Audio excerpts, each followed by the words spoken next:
वैसे तो निगरान हुकूमत का दौर माशी फैसलों के हवाले से, माशी कारकर्दगी के हवाले से बेहतरीन रहा है। इसका हमारे इस प्रोग्राम में मुसलसल जिक्र होता रहा है।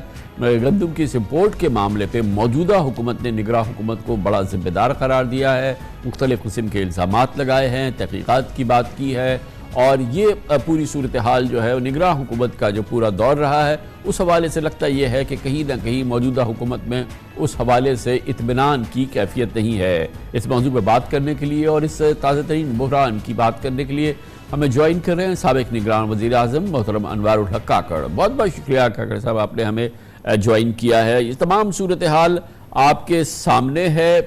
आप फरमाइएगा कि ये जो तमाम मजमूई सूरत हाल सामने आ रही है, जो सवालात उठाए जा रहे हैं वो आपके सामने हैं, कैसे हम कहें कि आप बरी ज़िम्मा हैं उस बहरान से जिसका कि इस वक्त हम सामना कर रहे हैं गेहूं की के जो मौजूदा सूरत हाल है इस हवाले से? बहुत शुक्रिया कारवान साहब।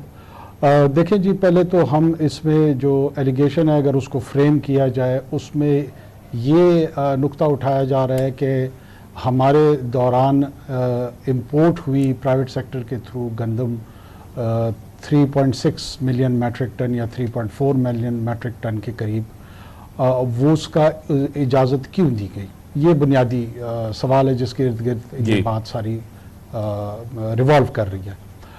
मैं आपके नाज़रीन को बताते चलूँ कि ये इजाज़त हमारे दौरे हुकूमत में कोई नया SRO दे के, कोई नई इंपोर्ट पॉलिसी ऑर्डर दे के नहीं हुआ था। ये पिछले 4 सालों से कोविड के दौरान जब अजनास, ग़ज़ाई अजनास जो थी उनकी दुनिया में कमी का सामना था और दुनिया में ऐसी सूरत हाल थी कि जो सप्लाई चेन थी वो इंश्योर नहीं हो रही थी और फॉर राइट रीज़न उस वक्त रेगुलेटरी ड्यूटीज़ ख़त्म करके ये इंपोर्ट पॉलिसी ऑर्डर इंट्रोड्यूस किया गया और ये पिछले 4 सालों के साथ तबातुर के साथ चल रहा है। ये इवन साबका PDM हुकूमत ने नहीं निकाला, ये इमरान खान साहब के दौर में।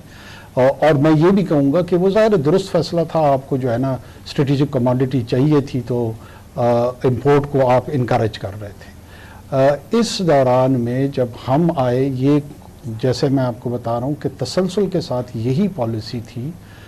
इसमें असेसमेंट जो आई है वो यही आई थी कि कंजम्पशन टारगेट आपका 31.2 या 4 मिलियन मैट्रिक टन के करीब था और जो प्रोजेक्टेड बम्पर क्रॉप के होते हुए अंदाज़ा था कि 27 और 28 मिलियन मैट्रिक टन के बीच में कहीं होना था।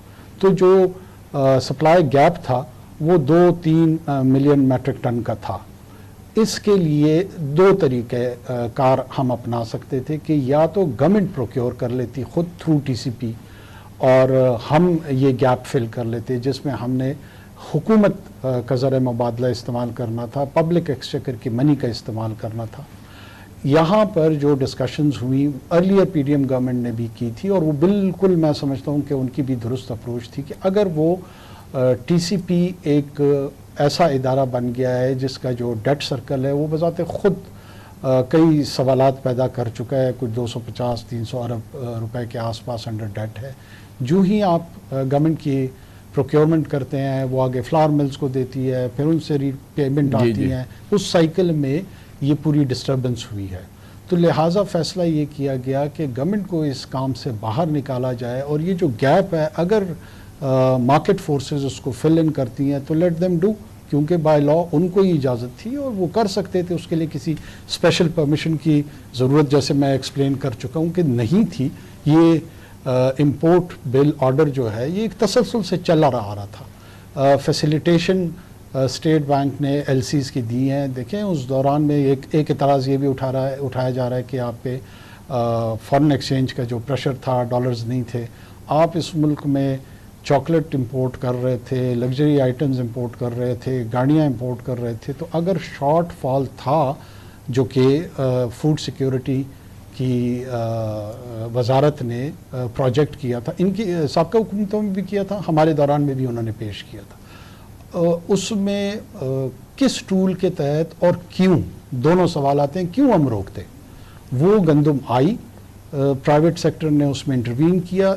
फ़र्क सिर्फ ये था कि पिछले दौरानिए में जब भी इंपोर्ट होती रही तो इंटरनेशनल मार्केट में गंदम की कीमत ज़्यादा होती थी। इस मरतबा यूक्रेन की सिचुएशन की वजह से, रीजनल सिचुएशन की वजह से वो गंदम की सप्लाई जो थी वो सस्ती पड़ी, तो प्राइवेट सेक्टर ने उसमें एक अपॉर्चुनिटी शायद तलाश की और उन्होंने इंपोर्ट किया और मार्केट में फ्लावर मिल्स को डायरेक्ट देके उन्होंने आटा देना शुरू किया, जिसकी वजह से ग़िज़ाई अजनास खुसूसी तौर पर आटे की कीमत कम हुई।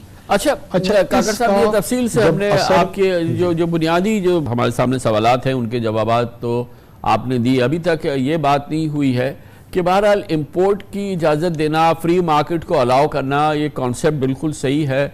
इससे शायद इन्फ्लेशन में भी कमी जो आ रही है उसमें उसने भी कंट्रीब्यूट किया हो। ऑब्वियसली आटे और नान और रोटी की कीमतें किसी भी पाकिस्तानी के लिए इंतहाई परेशान कुन कैफियत के अंदर दाखिल हो गई थी, ये सब ठीक है, मगर इसको कैलिब्रेट करना चाहिए था कि कितनी इंपोर्ट हम रखें और उसमें जो है वो बाकायदा उसको कैलिब्रेट करना चाहिए था। ये इसकी अनएंडिंग जो परमिशन थी वो अलाउ नहीं करना चाहिए था, जिसकी वजह से ग्लट हो गया, बहुत ज़्यादा जो है वो सप्लाईज आ गई। मैं अर्ज़ करता हूँ, बिल्कुल आप दुरुस्त फरमा रहे हैं। देखें, इसमें दो चीज़ें हैं। फॉर इंस्टेंस आप गवर्नमेंट से ये एक्सपेक्ट करते हैं या कोई भी एक्सपेक्ट करता है, ये तो हाइंडसाइट के साथ बात हो रही है कि आप कैप कर देते। अब जो ही आप लेट से 2 मिलियन टन पे करते, 3 पे करते, 4 किसी भी पे करते, तो दूसरे फेज़ में ये सवाल उभरना था कि ये 4 मिलियन टन प्राइवेट सेक्टर में, चूँकि हमने पब्लिक सेक्टर प्रोक्योरमेंट का तो इनकार कर दिया था, तो प्राइवेट सेक्टर में किसको अलाउ होगा? किसी मखसूस ट्रेडिंग कंपनी को होगा, इंडिविजुअल को होगा, उनको आप कोटा रजीम में लेके आएंगे, परमिट रजीम में लेके आएंगे, तो वहाँ पे फिर किकबैक्स की जो लेन देन का हमारे यहाँ बदकिस्मती से अब बाकी दुनिया में भी होता है, कल्चर स्टार्ट हो जाना था। हम गवर्नमेंट की इन्वॉल्वमेंट को मिनिमाइज हमने कर दिया। जो एक्सेस की बात या इतराज़ आ रहा है, देखिए जब जो लोग मार्केट फोर्स को समझते हैं, सप्लाई एंड डिमांड के प्रिंसिपल को समझते हैं, प्राइवेट सेक्टर जब डिमांड उसकी ख़त्म हो जाएगी या केटर फॉर हो जाएगी, तो मुझे इतना कोई भी प्राइवेट सेक्टर में हिमाकत नज़र नहीं आती कि वो उससे एक्सेस मंगा कर सप्लाई चेन को बढ़ाकर अपना नुकसान करेंगे। क्यों करेंगे? मतलब ये लॉजिक इस बात को तस्लीम नहीं करती। प्राइवेट सेक्टर उसी हद तक सप्लाई करेगा जिस हद तक डिमांड होगी, वो क्यों एक्सेस में जाएंगे? इस वक्त भी कोई हमारे यहाँ जो प्रोड्यूस आई है वो कुछ सरप्लस नहीं आई है, बेहतर आई है, अल्हम्दुलिल्लाह, बहुत अच्छी बात है। पाकिस्तान में बम्पर क्रॉप हुआ है, पिछले साल भी हुआ था। बम्पर क्रॉप ने जो टारगेट है आपका कंजम्पशन का, वो 31.4 या 5 मिलियन मेट्रिक टन है, वो अभी भी पूरा नहीं हुआ, वो 28 और 29 के बीच में, तो 2 और 3 मिलियन मेट्रिक टन के बीच में तो सप्लाई गैप आज भी मौजूद है। तो ये तो इशू ही नहीं है कि आपने अपने कंजम्पशन टारगेट से कोई ज़्यादा मार्केट में फ्लड हो गई। बहुत शुक्रिया जनाब अनवारुल हक काकड़ हमारे साथ मौजूद।